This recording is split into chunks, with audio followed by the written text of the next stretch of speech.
అన్ని జన్మలలోకి ఉత్కృష్టమైనటువంటి జన్మ మానవ జన్మ. అటువంటి మనుష్య జన్మ భగవంతుణ్ణి పొందడానికి అత్యంత యోగ్యమైనటువంటి వ్యవస్థ కలిగినటువంటిది. అందుకే ఆ మనుష్యుడు ఉపాసన చేసి భగవంతుణ్ణి పొందడానికి వీలుగా ఋషులు కాలాన్ని విభాగం చేశారు. అలా విభాగం చేయబడినటువంటి కాలంలో రోజు, పక్షము, వారము, సంవత్సరము, ఆయనము, పగలు, రాత్రి, గంట, అరగంట, నిమిషము, యామము, ఇలా ఎన్నో విభాగాలు వచ్చాయి. ఇన్ని విభాగాలలో సంవత్సరము ఒక ప్రధానమైనటువంటి ప్రమాణం. అటువంటి సంవత్సరం 365 రోజులతోటి 12 మాసములతోటి కూడి ఉంటుంది. మనకి చైత్రమాసంలో శుక్లపక్షంలో వచ్చేటటువంటి మొట్టమొదటి తిథి అయినటువంటి పాడ్యమి నాడు కొత్త సంవత్సరం ప్రారంభం అవుతూ ఉంటుంది. మనం చాంద్రమానాన్ని అనుసరిస్తాం. 60 సంవత్సరములు. ఈ 60 సంవత్సరములే మళ్ళీ వృత్తంగా తిరుగుతూ ఉంటాయి. అందులో మొట్టమొదటి నెల అయినటువంటి చైత్రమాసంలో మొట్టమొదటి పక్షమైన శుక్లపక్షంలో మొట్టమొదటి తిథి అయినటువంటి పాడ్యమి నాడు కొత్త సంవత్సరం ప్రారంభమవుతుంది. ఋషులే కొత్త సంవత్సరం ప్రారంభమైనప్పుడు దాన్ని అనుష్ఠించి తత్సంబంధమైనటువంటి ప్రయోజనాల్ని పొందడానికి కావలసినటువంటి రీతిని నిర్ణయం చేశారు. మనం సంవత్సరాన్ని జరుపుకోవడం ఒక ప్రత్యేకమైనటువంటి విధానంలో జరుపుకోవాలి. సంవత్సరాది నాడు విధింపబడినటువంటి ప్రధానమైనటువంటి కర్తవ్యం ప్రాతకాలంలో స్నానం చెయ్యడం. సూర్యోదయాత్ పూర్వమే నిద్రలేచి ప్రథమయామంలోనే స్నానం పూర్తి చెయ్యాలి. ఒక యామమునకు 3 గంటలు, ఒక రోజులో 8 యామములు ఉంటాయి. 8 మూళ్ళు 24 గంటలు. ఈ 24 గంటల కాలంలో ప్రథమయామం ఏది ఉంటుందో దాన్ని బ్రాహ్మీ ముహూర్తము అంటారు. ఆ బ్రాహ్మీ ముహూర్తంలోనే స్నానం చెయ్యాలి. ఆ స్నానం చేసేటప్పుడు కూడా అభ్యంగన స్నానం చెయ్యాలి. అభ్యంగన స్నానము అంటే తల మొదలుగా పాదముల వరకు నీరు పోసుకుని స్నానం చెయ్యడం. తలంటి స్నానము అంటారు కదూ, అటువంటి స్నానం చెయ్యాలి. ఆ స్నానం చేసేటప్పుడు ఇంట్లో ఉన్నటువంటి పెద్దవాళ్ల చేత ఆ నువ్వుల నూనె మాడు మీద పెట్టించుకుని ఆశీర్వచనం చేయించుకుంటారు. ఎందుచేత అంటే తైలాభ్యంగన స్నానం చేసినటువంటి కారణం చేత అలక్ష్మి పరిహారం అవుతుంది. లక్ష్మీదేవి యొక్క అనుగ్రహం కలుగుతుంది. మనం శ్రీ సూక్త పఠనం చేసేటప్పుడు అడుగుతాం, అమ్మ నాకు క్షుత్పిపాసామలాం జ్యేష్ఠాం అలక్ష్మీం నాశయాం యహం అభూతిమసమృద్ధించ సర్వాన్ నిర్నుదమే గృహాత్ అని అడుగుతాం. మా ఇంట్లో ఆకలి, దప్పిక, మలినము ఇటువంటివి ఉండకూడదు. లక్ష్మీదేవి కన్నా ముందు పుట్టినటువంటి జ్యేష్ఠాదేవి స్వరూపమైనటువంటి దారిద్ర్యం ఏదుందో అది తొలగిపోవాలి.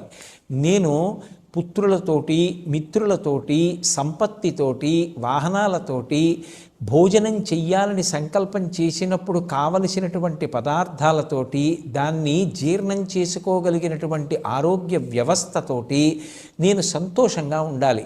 అలా ఉండేటట్టుగా నన్ను అనుగ్రహించు అని మనం తెల్లవారి లేస్తే శ్రీ సూక్త మంత్రాలతో పరదేవతని అడుగుతూ ఉంటాం.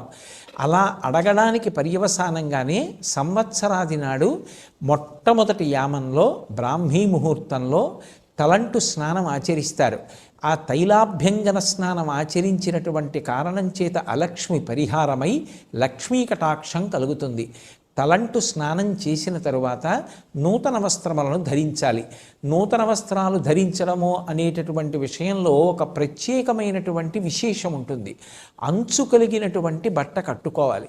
అంచు కలిగినటువంటి బట్ట, ఖండము కానటువంటి బట్ట ఏది ఉంటుందో అటువంటి బట్ట యందు సమస్త దేవతలు కూడా ఆవహించి ఉంటారు అని మనకి వేదవాక్కు.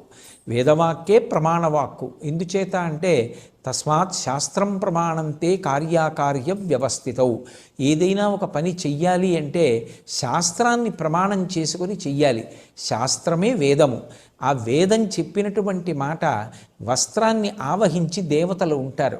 అందుకే అంచు కలిగినటువంటి బట్టని ధరించినటువంటి కారణం చేత దేవతల యొక్క అనుగ్రహం కలిగి తత్కారణం చేత దీర్ఘాయుర్దాయాన్ని పొందుతాడు. అందుకే నూతన వస్త్రధారణ చేసి తదనంతరం ఇంట్లో ఉండేటటువంటి కులదైవానికి నమస్కారం చేస్తారు. నమస్కారం చేసి ఆ రోజున ప్రత్యేకించి ఒక ప్రసాదాన్ని భగవంతుడికి నివేదన చేసినటువంటి శేషం ఏది ఉంటుందో దాన్ని పుచ్చుకుంటారు. ఈశ్వరుడికి నివేదన చేసినటువంటి పదార్థం ఏది ఉంటుందో దాన్నే ప్రసాదము అంటారు. అయితే ఆ రోజు భగవంతుడికి నివేదన చేసేటటువంటి ప్రసాదం ఒక విశేషంతో కూడుకున్నదై ఉంటుంది. అది ఎలా తయారు చెయ్యాలి అన్నదాన్ని కూడా శాస్త్రమే మనకి చెప్పింది. తద్వర్షాదౌ నింబసుమం శర్కరాంలఘృతైర్యుతం భక్షితం పూర్వయామేస్య తద్వర్షం సౌఖ్యదాయకం అని. ఆ పదార్థాన్ని ఎలా తయారు చేయాలి అంటే యద్వర్షాదౌ నింబసుమం. నింబ అంటే వేప చెట్టు. వేప చెట్టుకి పూసినటువంటి పువ్వులు ప్రధానంగా ఆ పదార్థంలో ఉండాలి. ఆ వేప చెట్టుకి కొన్ని విశేషాలు ఉంటాయి.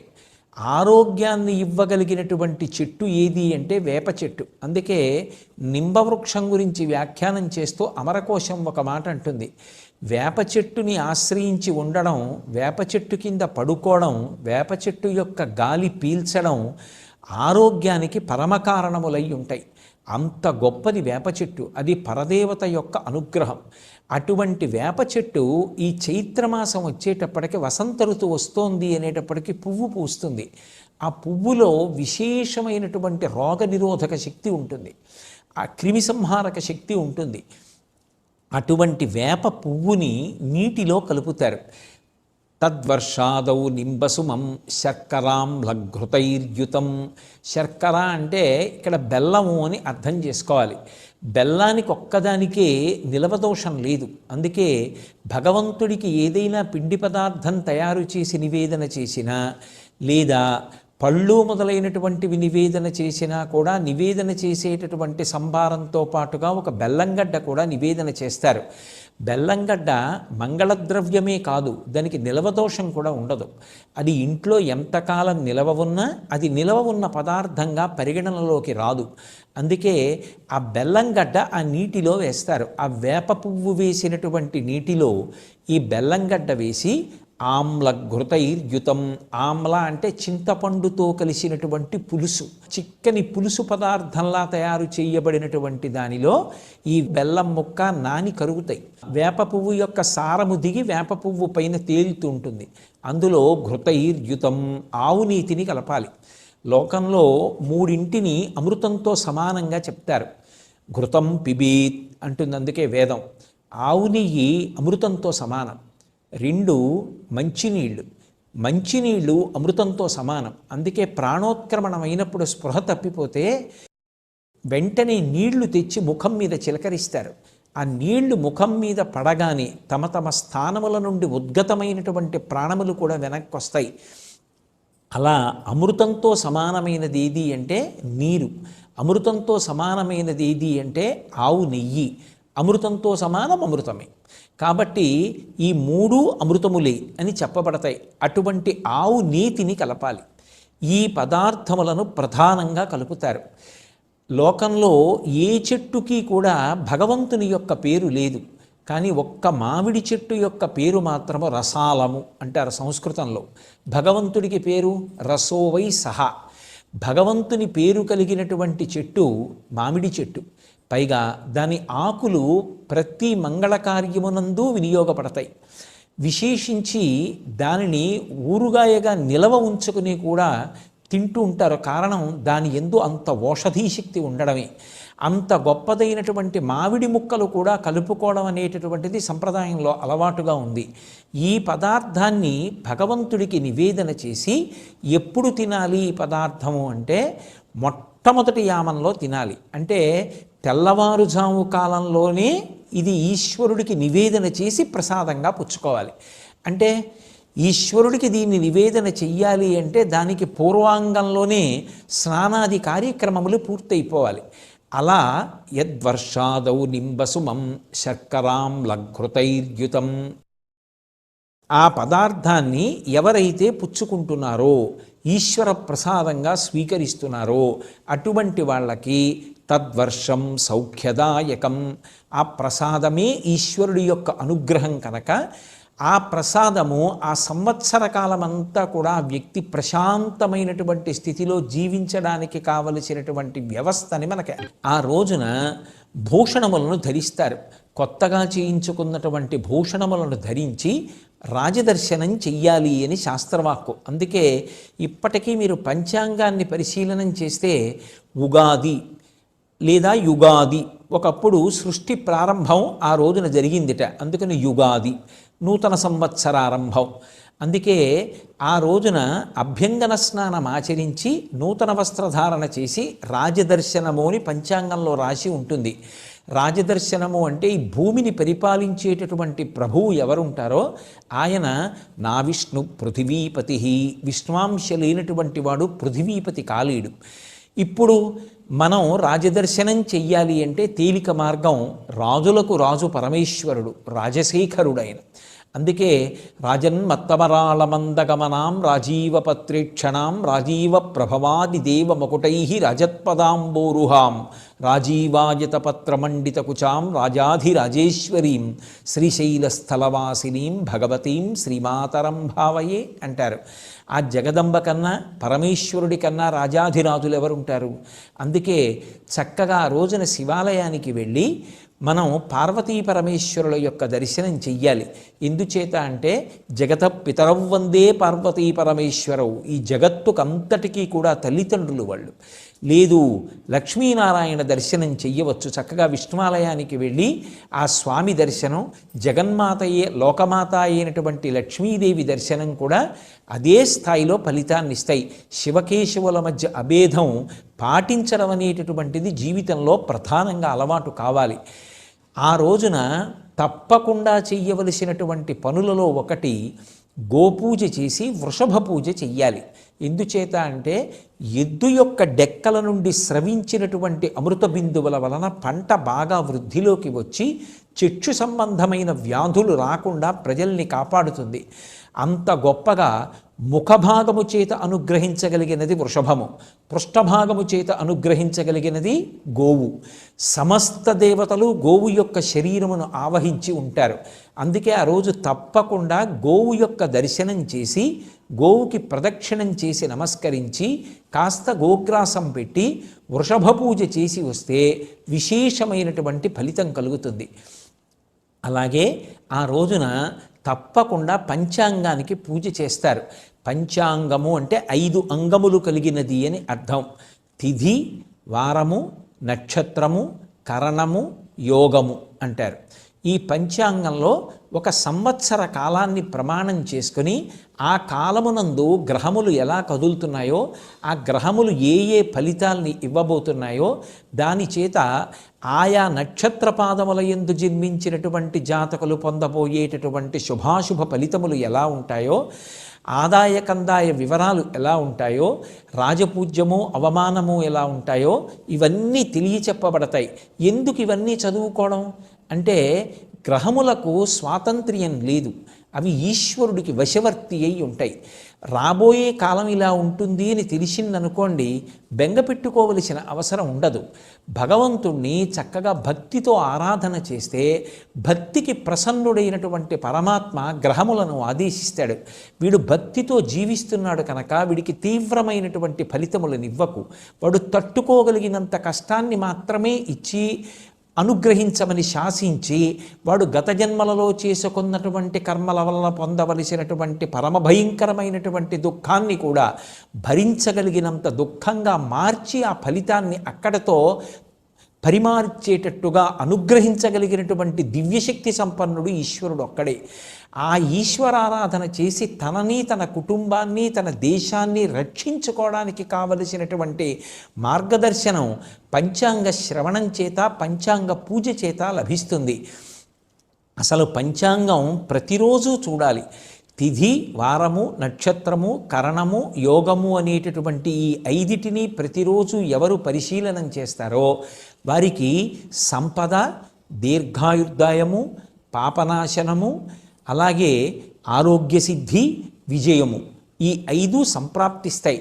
అందుకే ఆ రోజున పూజామందిరంలో పంచాంగం ఉంచి పూజించి తీసి ఇంట్లో ఉన్న వాళ్ళందరికీ సంబంధించినటువంటి రాశి ఫలితాలన్నీ చదువుకుని, ఒకవేళ బాగా కలిసి వచ్చే కాలమైతే ఏ విధమైనటువంటి అహంకృతిని అతిశయాన్ని పొందకుండా దాన్ని భగవంతుని యొక్క ప్రసాదంగా స్వీకరించి సమతౌల్యముతో కూడుకున్నటువంటి బుద్ధితో ప్రవర్తిస్తాడు.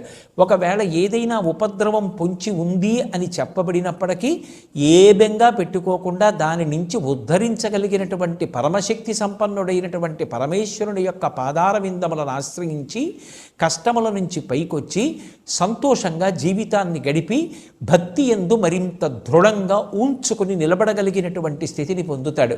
అందుకే ఆ రోజు తప్పకుండా అందరూ పంచాంగ శ్రవణం చెయ్యాలి. మన తెలుగు జాతి యొక్క సంస్కృతి సంప్రదాయమైనటువంటి కట్టు బొట్టు పాటించాలి. చక్కగా అందరూ ఆ అంచు కలిగినటువంటి బట్టని అథవా పంచకట్టుగా కాకపోతే గూడకట్టుగానైనా కట్టుకోవాలి. పంచకట్టుకోవడం అనేటటువంటిది తెలుగు జాతి యొక్క సంప్రదాయం. అలా చక్కగా పంచకట్టు కట్టుకుని దేవాలయానికి వెళ్ళి ఈశ్వరుణ్ణి సందర్శించాలి. అలాగే ఇంట్లో పెద్దలైనటువంటి తల్లిదండ్రులకి ప్రదక్షిణం చేసి నమస్కారం చేసి, ఎక్కడ ఉన్న గురువుగారి దర్శనం చేసి గురువుగారికి నమస్కారం చేసి గురువుగారి యొక్క ఆశీర్వచనాన్ని పొందాలి. ఇవన్నీ కూడా మనం చెయ్యవలసినటువంటి విశేషాలు. వసంత నవరాత్రములు ప్రారంభమవుతాయి కాబట్టి వసంత ఋతువు ఎంత లక్ష్మీకారకమో, వాతావరణం కొద్దిగా భరించడానికి ఇబ్బందికరంగా ఉండేటటువంటి కాలం కనుక చక్కగా విసినికర్రలు ఆ సమయానికి అందుబాటులో ఉంటే మామిడి పళ్ళు, మల్లెపూల దండలు, పన్నీరు, పానకం ఇటువంటి వాటిని 10 మందికి అందించడం, చలివేంద్రాన్ని ప్రారంభించడం, ఇంకా జనులు దాహార్తిని పొందేటటువంటి కాలం. బాటసారులు వెళ్ళిపోతుంటారు, వాళ్ళకి దాహం వేస్తుంది. పట్టెడు నీళ్లు, చల్లటి నీళ్లు ఎవరు అందిస్తాడో వాడు విశేషమైనటువంటి ఫలితాన్ని పొందుతాడు. అందుకే చక్కగా చలివేంద్రాలు ప్రారంభించడం, అలాగే మనకి కలిగినంతలో 10 మందికి చలవ చేసేటటువంటి పదార్థాలు అంటే మజ్జిగ లాంటివి ఇవ్వగలిగినటువంటి స్థితిని ఏర్పాటు చేసుకోవడం, ఇవన్నీ కూడా దేశకాలముల యందు తరించడానికి, పుణ్యాన్ని సముపార్జించుకోవడానికి యోగ్యమైనటువంటి విశేషాలు. అలాగే వసంత నవరాత్రులు చేసి చక్కగా ఆ భగవంతుని యొక్క పరమ అనుగ్రహాన్ని పొంది అందరూ తరించేటటువంటి యోగ్యమైన కాలం. అందుకే ఈ నూతన సంవత్సరం వచ్చింది అంటే కేవలం ఏదో ఇంద్రియముల యొక్క ప్రకోపాన్ని శాంతింపచేసుకోవడానికి అనుసరించవలసినటువంటి విధానంగా కాకుండా, అర్థం లేనటువంటి విధి విధానాలు పాటించడం కాకుండా శాస్త్రప్రోక్తమైనటువంటి పద్ధతిని పాటించి కొత్త సంవత్సరం ప్రారంభమవుతోంది కనుక భగవంతుని యొక్క అనుగ్రహంతో ఆ సంవత్సరం తాను, తన కుటుంబ సభ్యులు, తన సమాజము, తన రాష్ట్రము, దేశము, యావత్ ప్రపంచము కూడా పరమ ప్రశాంతంగా ఉండడానికి కావలసిన రీతిలో ఈశ్వరారాధన చేసి అనుగ్రహాన్ని పొందాలి. అలా పొందడానికి కావలసినటువంటి విధి విధానాలన్నిటినీ కూడా మనకి ఋషులు చక్కగా అందచేశారు. ఇటువంటి విధి విధానాలన్నిటినీ కూడా పాటించి ఈ రాబోయేటటువంటి సంవత్సరంలో మనందరం కూడా పరమ ప్రశాంతతని పొందడానికి కావలసినటువంటి విభూతిని ఆ పరమేశ్వరుడు మనకి నిర్హేతుక కృపాకటాక్ష వీక్షణముల చేత అందించాలని సాంజలిబంధకంగా ఆయన పాదార విందములకు నా శిరసు తాటించి నమస్కరిస్తూ ప్రేక్షక శ్రోత మహాశయులందరికీ కూడా నా నూతన సంవత్సర శుభాకాంక్షలను తెలియచేస్తూ